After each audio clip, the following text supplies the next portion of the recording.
Welcome to the Truth Zone, and today we're diving into one of the most glorified, misunderstood, and secretly dreaded paths in higher education: engineering degrees. You've probably heard things like, engineering is the safest career, you'll be rich, you're smart, so engineering makes sense, or my personal favorite, it's not that hard if you study a little. Spoiler alert, that last person is lying and probably dropped out in second year. Today, we're going deep into the brutal truth about engineering degrees, the good, the bad, the math, and the mental breakdowns. Let's go. Chapter 1, The Dream versus Reality. Every engineering journey starts with a dream. You're in high school, getting good grades, maybe you like physics. Or maybe your parents just told you, beta, you will become an engineer, and you thought, sure, why not, they build cool stuff. Elon Musk did it. Sounds smart. Then reality hits, usually in the first semester. Suddenly, you're sitting in a 500-seat lecture hall, trying to understand what a matrix determinant is, why your physics lab smells like burning plastic, and how the professor is speaking English but it sounds like ancient Latin. The dream was building robots. The reality is solving 12 integrals by hand for partial credit. In your head, I'm going to design rockets. In real life, can someone explain why this bolt failed in static loading? Welcome to engineering. Chapter 2, The Engineering Student Stereotype. Let's talk about the engineering student stereotype.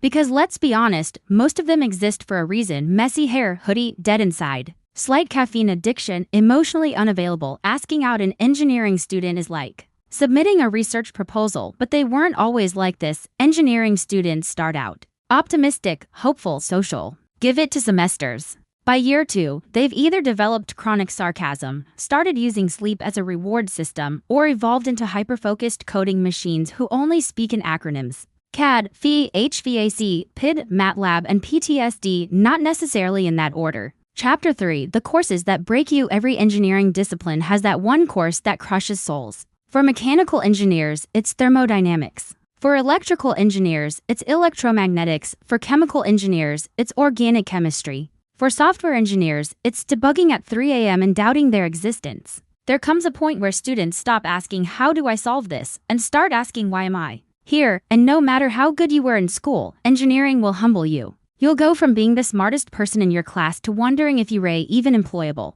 Because nothing prepares you for failing a test you studied 12 hours for. Twice. Chapter 4, Picking a Major, a Game of Survival. Now, let us talk about picking a specialization, or what I call the Hunger Games STEM edition. You start off thinking, I want to be a mechanical engineer and work in aerospace. But then thermo punches you in the gut and suddenly, maybe industrial engineering isn't so bad, or maybe you wanted to do electrical engineering. Until quantum physics and Maxwell's equations turned your confidence into soup. And software engineering? Sounds fun, until you realize 80% of your job is fixing someone else's terrible code, including your own from 2 weeks ago. Eventually, most people just settle for the major that hasn't traumatized them yet. Chapter 5, The Reality of the Job Market. Okay, so let's say you survived, you got the degree. You passed all the classes, you're now a certified, exhausted engineer. What now? Here's where the real truth hits. Not all engineering degrees are created equal. Some get jobs right away. Others end up becoming project managers, sales engineers, or worse, doing Excel for a living. Also, most jobs don't care that you did control systems 2 with a B+.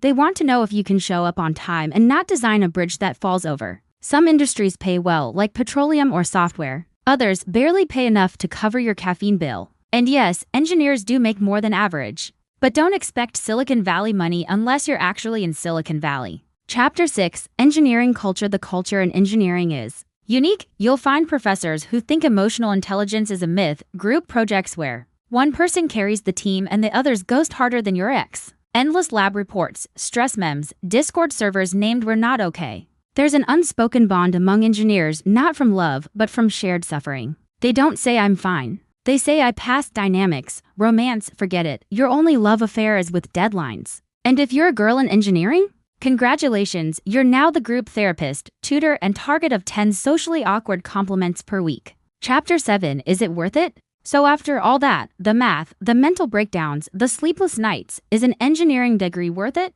If you're passionate about problem solving, building things, or you genuinely love the field, absolutely. Engineering gives you tools to change the world.